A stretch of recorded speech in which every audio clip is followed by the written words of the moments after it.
Hey,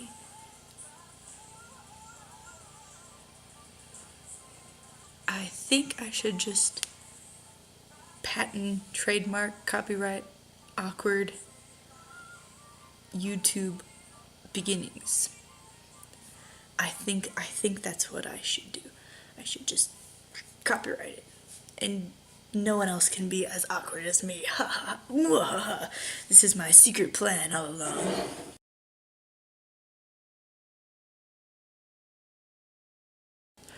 Well, hello again, all you gingerbread houses and pink zebra carpets. That's right, I'm talking to you. You.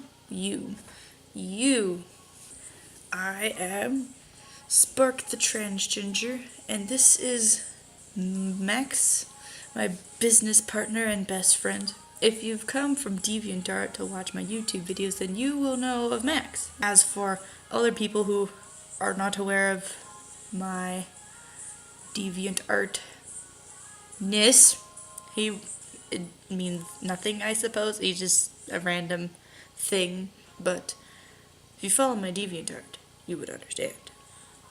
Anyways, today I decided to do something a little different than I have done so far, and I decided to read something that I have written. I don't know if anybody really cares about it. I just feel that, I don't know, I wanted to do it. I wanted to read a poem, a vent art, poem, vent writing. I'm one of those, both of those, and I'm just gonna jump right into it. Dear Father, thank you. It's something I've always wanted to say, with my voice thick with sarcasm, but it's always been masked instead by tears. Never had I had the courage to stand up to in my years of living, so I kept retreating into myself where I would comfort my pains with tears. Today I tell you the truth from my point of view, the truth about the pain caused by you. The difference between you and Mom are astounding. The fear I gained from you is profounding. Let me take you back to my middle school days. I was young, immature, didn't know a thing, I admit, but all in all, I knew the incredible world of fantasy is where I would fit. A writer or an artist, maybe both. An incredible imagination, the thing my mom boasted of. I recall precisely when is a bit of a blur, but we went to the absolute best bookstore. All the inspiration flooded into me with every word. Excited I was about a specific book, about a curious world of which I was hooked, the cover explaining about a young woman whose admirer was a wooden figurehead from a devastated shipwreck. He was alive and blinded, but still in love with her. It fascinated me. I wanted to know more. But I remember vaguely how angry you were. You were saying how ridiculous it was, but Mom stepped in and you both had a fight. I was just a confused and fascinated child that night. Secondly, I should mention the math lessons, if you could even call them that. Now, anytime numbers come my way, it is instantly stressing, and I can barely overcome that. You made me afraid to ask questions, afraid to ask for help, afraid of authority, and afraid of everything. I live my life to avoid confrontation, even at times when I need to stand up for myself. You basically made me into this someone who's so indecisive. You made me afraid of arguments and yelling. You magically made me to expect failing. Let's move on a little down the road. On my way to high school, a much scarier and larger code. I had no idea what I was doing, truth be told. But I was not a stupid, mindless lamb, of which that is something you will never understand. High school's a big part of self-discovery. I didn't have all the answers, and it was beyond scary. But you jumped the gun so many times, can't you see you crossed so many lines? I did something that according to your say was not okay. Therefore you took extreme measures to prevent me from enjoying simple pleasures. Friendships, memories, laughs, and good times, opinions, hobbies, mistakes, and achievements. I did nothing with my time. Limiting me to only my own house, anything beyond the walls was foreign to me, cutting off all communication to me. Don't you see what you have done? I was fine before you brought your religion along. You made me depressed, confused, and suicidal, destroying all my dreams and high hopes. You don't know how much I prayed and asked to be hit by a car, shot in the head, or to lay in bed and be found the next morning dead. You sheltered me from the real world, not to protect me from it, but to keep me from flourishing in it. You continued to move me from place to place, stretched thin. I tried hard but would never win. A time or two I tried my hand at carrying on a debate with you, but every single chance I had with an upper hand, I was kicked back to the pavement with a simple "you're wrong" statement. It only took me a few years to see that was your entire argument against me. As if that wasn't bad enough, I can list plenty of other stuff. Not only have you made me a scared little shit with zero communication skills, but you made me extremely insecure. But I'd hardly admit.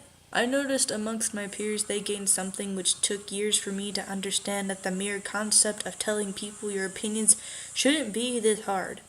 I have trouble breaking the ice, and am conscious of my body language and mannerisms because you would always be there to point them out. And in addition to my condition, I would like to say that you have flat out made fun of me for everything I hold near and dear.